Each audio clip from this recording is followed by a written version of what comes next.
is once you can, let's say you can't select it, you can't modify situations, what can you do next?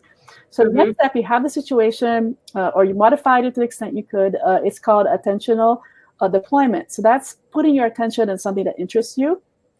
And we have a called distraction, concentration.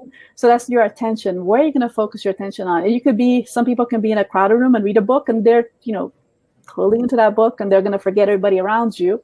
Right. People can play music, and that's something that, or listen to music, and then attention would focus to that. And with young adults autism, you get autistic obsessions, or things that you really like to do, and that kind of can take that attention and focus it in one topic, and kind of the world around you is going to be gone. So like I said, it could be good or bad. It's good if it's kind of helping you in some way.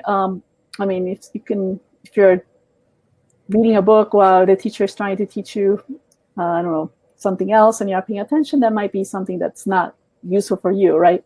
Right. But it could be made, it could benefit you if you find, for example, that you want to learn a new skill, or if you're a teacher, you're teaching somebody a new skill, and you can find, like, let's say you want to go shopping, you find what that person likes to shop. So if they like to shop for clothes, maybe you would pick a clothing store to practice that skill in.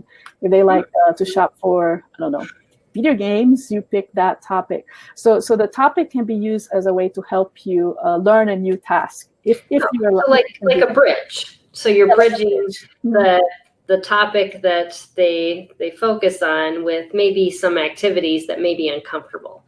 Yes. So that would be a bridge, because you're in a more comfortable activity that you enjoy, and then that could help you to learn something else that's a little more difficult for you and that you're more afraid of. So that's a bridge. Right. Yep. We've talked about this as homeschoolers, and I know my son really tested me on this one, because his calming thing is video games. And I could not figure out how this child could play a video game and write a paper at the same time.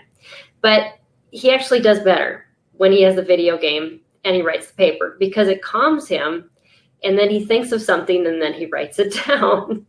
And he got A's in English in college by doing that. And so, but it's, again, one of those things that I think we've talked about in the past on our show, is that parents, like you talked about music, or, books or things like that, test it out, have your child do it with or without, and see how it goes. And if that, that situational modification, that thing that you add in, like Erika's talking about, works,